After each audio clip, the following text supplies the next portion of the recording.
É breve. Eu acho que nós estamos vivendo uma disruptura completa. Tá? O sistema político brasileiro ele está sendo implodido porque ele é um sistema político mau, antigo, arcaico, concentrador de poder, que não respeita o indivíduo, que não respeita as liberdades. Por isso ele está sendo implodido, naturalmente. Na União Soviética levou 70 anos para cair aquela podridão chamada socialismo, comunismo na União Soviética. 70 anos, caiu de podre no início dos anos 90, de podre. Eu lembro que eu já, muito empolgado com leituras políticas, econômicas, eu vi com certa estupefação aquilo, porque as informações que chegavam para nós, era uma época, aquele final dos anos 80 início dos 90, era de que, eles abriram mão da liberdade, mas eles têm acesso a tudo. E quando a União Soviética caiu de podre, não teve uma invasão, não teve tsunami, não teve terremoto, caiu de podre porque o socialismo é podre, porque o socialismo é ruim, porque o socialismo, ele captura as consciências, e aquelas que ele não consegue capturar, ele esmaga, ele mata. Quando houve o colapso da União Soviética, eu comecei a racionalizar, a pensar. Eu vinha de uma vertente de esquerda, graças a Deus nunca fui petista, porque infelizmente eu vejo que tem pessoas que entraram no petismo e nunca mais foram pessoas normais. Acontece alguma coisa a nível cerebral e sei lá eu o que acontece com o cara, quer dizer, muitos conseguem sair, outros conseguem sair sequelados e outros nunca mais conseguem se livrar desse negócio, que é um negócio emburrecedor. Mas quando começou a acontecer aquilo na União Soviética, começaram a chegar as informações para nós. Quer dizer, o Estado controlador, o Estado que chegou ao ponto de ser o empregador, empregou todo mundo era funcionário público.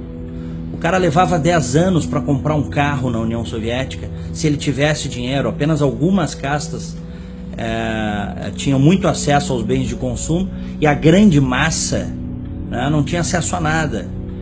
O cara levava 10 anos juntando dinheiro. Se daqui a pouco um vizinho delatasse que você, porventura, estaria conspirando contra o regime, o sujeito sumia da noite para o dia e as crianças eram levadas para um orfanato. Essas coisas já tinham sido contadas na literatura. Por exemplo, o Solzhenitsyn escreveu o Arquipélago Gulag, que de certa forma mostrou as entranhas desse regime tirano que é o socialismo, o comunismo. Mas com a queda da União Soviética ficou claro para mim que esse sistema ele não se sustenta. Ele não é um sistema que tem legitimidade, ele não é um sistema bom. Ele é, na verdade, um sistema opressor. O socialismo, o comunismo é um sistema arcaico, violento, assassino, e que, sobretudo, impede as pessoas de exercerem um direito fundamental, que é a liberdade. Os dois direitos principais do indivíduo, do ser humano, é a vida e a liberdade. O socialismo, o comunismo suprime isso. Pois bem, no Brasil há décadas a tentativa de implantação desse sistema. Lógico, com uma outra cara, com uma outra roupagem. Quem lê um pouco sobre Gramsci, Antônio Gramsci, vê que ele era um cara ao mesmo tempo brilhante, mas um cínico, porque ele criou metodologias para que o socialismo, o comunismo predomine culturalmente na sociedade e não por meio das armas, da força. E há décadas tem grupos que tentam fazer isso no Brasil, implantar isso no Brasil, aproveitando que nós historicamente temos uma cultura relativista. Isso no Brasil é uma coisa histórica. Nós não temos instituições fortes, saudáveis. Então, quer dizer, o caldo de cultura, quer dizer, é o caldo perfeito para o surgimento de ideologias totalitárias. E elas vêm vindo. E elas chegaram lá, essa ideologia totalitária chegou no Brasil em 2002 com a eleição do Lula. Mas eu sabia, eu já como um crítico ferrenho do petismo, da esquerda, do socialismo, comunismo, eu tinha absoluta certeza que a hora da verdade ia chegar. Ela tinha que chegar, né? Eles eram muito mentirosos, eles eram muito corruptos, eles são corruptos. Mesmo num momento lá, no segundo mandato do Lula, em que ele chegou a ter 80% de aprovação, segundo as pesquisas, talvez até fosse menos, mas a gente tem muita manipulação, mas houve um momento em que mesmo pessoas que eu conhecia, pessoas boas, honestas, corretas, em determinado momento chegaram para mim e disseram: não, o homem é bom, o homem está fazendo a coisa certa. Cara, eu tinha fé que ia cair a máscara. Pessoas corruptas, más, pessoas que não acreditam na liberdade, nunca podem estar fazendo a coisa certa. E a hora chegou. E quando é que essa hora chegou? E por isso que nós estamos vivendo a implosão do sistema político brasileiro que nós conhecemos, da chamada Nova República, a partir dos anos 80, um sistema multipartidário. Chegou com a Lava Jato. A Lava Jato, a Operação Lava Jato, é o grande fator de desequilíbrio deste jogo. Operação Lava Jato. Porque a Lava Jato, a partir de um juiz lá, de uma vara federal de Curitiba, junto com um grupo de procuradores federais, homens honrados, honestos, engajados junto com policiais militares, policiais federais, eles começaram a investigar um lance pequeno de lavagem de dinheiro e pegaram o cordão do roubo da Petrobras. E aí nós descobrimos que aqueles socialistas, né, que tinham chegado lá vendendo a imagem de que estavam lá para fazer o bem do povo, na verdade era uma cambada de bandidos, assaltantes, né, bandidos de colarinho branco. A Lava Jato tem este papel fundamental de causar a implosão do sistema político que nós conhecemos. 2013, quando o povo começou a ir às ruas, incitado num primeiro momento pela esquerda ligada ao PSOL, isso aqui é curioso, aquilo foi um início, quer dizer, estes movimentos de esquerda, de extrema esquerda, barulhentos, agressivos, eles tiveram um papel lá no início, quando eles iam para as ruas lutar por passagem de graça, né? Que essa foi a ideia inicial lá em 2013, né? Lutar pelo transporte público e gratuito, mas fugiu o controle. As pessoas começaram a ir para as ruas com os cartazes, com as mais variadas demandas possíveis e imagináveis. Mas em essência, ao contrário do que muitos opinadores de esquerda disseram na época, o povo está indo para a rua para pedir mais Estado. Mentira. O povo foi às ruas, foi um início, para pedir Estado, não é mais Estado. Hoje a gente não tem polícia, hoje a gente não tem saúde, hoje a gente não tem educação decentes, mas o Estado é gigante. Esse Estado que está aí não nos interessa. Não é esse Estado que a gente quer um Estado que preste o básico de serviços públicos com a carga tributária gigantesca que pagamos. E a partir dali também entram as redes sociais, tem um papel fundamental, as pessoas começam a se dar conta de que elas não estão sozinhas. Muitas vezes o cara estava numa repartição, num escritório, quietinho ali, louco para criticar o governo, mas ele não sabia se ele podia. Daqui a pouco ele vê no Facebook que o cara que trabalha com ele, com quem ele nunca tinha trocado ideia, esse cara faz uma crítica, aí ele se sente, né, cacifado para criticar. E aí é isso que a gente está vendo, né? Essa disruptura. Hoje as pessoas nas redes sociais, na própria mídia, começa a ser de forma muito contundente. Na vida, nas famílias, no trabalho, as pessoas estão começando a dizer o que pensam. E isso é fundamental para um novo momento, para um novo país que nós queremos. No futuro, quando os historiadores, daqui a muitas décadas, escreverem o que aconteceu, o que se passou durante o período Lula-Dilma e essa disruptura que nós estamos vivendo agora, vai ter que ter um capítulo dedicado à mídia e à imprensa. A mídia, a imprensa, Eu não digo de forma generalizada, porque você sempre tem exceções, você sempre tem bons veículos e bons profissionais comprometidos com a verdade.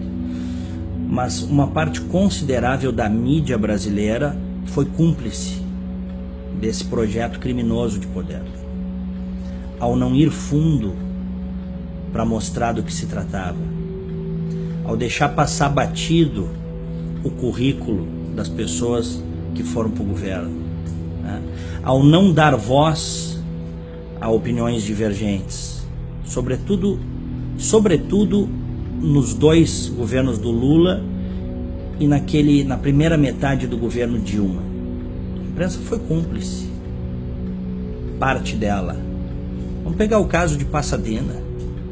Ora, se não era para a imprensa ter ido fundo quando surgiu o escândalo da refinaria de Passadina, uma refinaria que custava 43 milhões de dólares, foi adquirida pela Petrobras, com a senhora Dilma Rousseff de presidente do conselho da Petrobras, por quase $1 bilhão no exterior. Notas de jornal, pequenas reportagens, notas de rodapé e um silêncio cúmplice, né? Por vários interesses, eu não tenho dúvida, e também por ideologia. Há setores da mídia que têm seus interesses ligados ao governo, historicamente. Há outros setores da mídia brasileira que são ideológicos, fazem isso por realmente, sobretudo dentro de redações, por acreditarem que o projeto para o Brasil é um projeto de esquerda, que não deu certo em lugar nenhum do mundo. Então, no futuro, quando for contada a história deste momento, podem ter certeza, a mídia também irá para o banco dos réus. Agora, esta mesma mídia que eu estou, né, fazendo essa avaliação aqui, e eu tenho 26 anos de jornalismo, eu posso atestar isso, a minha crítica é uma crítica feita por dentro. Esta mesma mídia, também quando decidiu sair da zona de conforto, sair da neutralidade, mostrar as coisas como elas verdadeiramente são, sobretudo a partir da Operação Lava Jato, início de 2014, bem, aí esta mídia, esta imprensa fez toda a diferença, que é como tem que ser. Em países livres, nas democracias ocidentais, a liberdade de imprensa é um pilar, né, inarredável. Ninguém mexe com a liberdade de imprensa. Mas a imprensa tem que fazer a sua parte. A imprensa tem que ser investigativa, a imprensa tem que dar espaço para as opiniões variadas. E o que a gente viu nas últimas décadas, infelizmente no Brasil, foi um predomínio, né, do pensamento de esquerda dentro da mídia, dentro das redações, no rádio, na TV, no jornal. Isso foi muito nocivo para o país. Isso foi muito nocivo para a sociedade brasileira. Em qualquer lugar civilizado do mundo, você tem pelo menos 2 correntes de pensamento, né? Você tem a esquerda e você tem os conservadores. Varia de acordo, evidentemente, com as idiosincrasias regionais, mas em regra é isso. No Brasil houve um momento, sobretudo, né, nesses últimos 15 anos, diria até um pouco mais, porque se a gente pegar Fernando Henrique Cardoso, ele também é um homem de esquerda, né? Com posições modernas em algumas áreas, mas posições absolutamente retrógradas em outras áreas. Se a gente parar para pensar, nós temos aí um predomínio de quase 25 anos da esquerda no governo brasileiro, um quarto de século no poder. Nós temos a doutrinação em sala de aula que gerou militantes nas faculdades de jornalismo, nas faculdades de ciências humanas, e depois estes militantes políticos, esse pessoal de esquerda, acabou indo para as redações, acabou indo para ONGs, voltou a dar aula em universidades, fazendo a cabeça da juventude. Eu, por exemplo, nunca fui apresentado a nada que não fosse de esquerda dentro da faculdade, né? Eu fui descobrir que havia, por exemplo, um Edmund Burke, um Olavo de Carvalho, um Luiz Felipe Pondé, que é um fenômeno mais recente, um sujeito interessantíssimo, e outros tantos, fora da faculdade. A faculdade brasileira, a universidade brasileira, ela infelizmente, como ela está constituída nas últimas décadas, ela ela existe para formar militância, principalmente na área de humanas, para formar militância de esquerda. A universidade brasileira, ela está na linha do não pensar. É proibido a contraposição de ideias. Eu tenho ficado muito impressionado porque isso começa a mudar. Essa é a minha impressão positiva.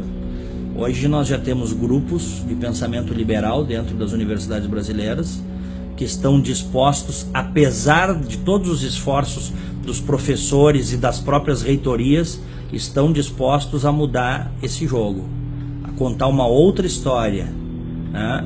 A dizer que, enfim, se você teve um Marx, você teve um Mises. Se você teve um Lenin, você teve um Churchill, né? Se você tem um Rousseau, se você teve um Rousseau, se houve um Rousseau, houve também um Edmund Burke. Essa é a disruptura que nós estamos vivendo, mas infelizmente eu vejo ainda como problemática a academia brasileira. As universidades brasileiras, elas são excludentes e elas, sobretudo na área de humanas, elas cerceiam o livre pensar. Isso é muito ruim para o país. Isso é péssimo.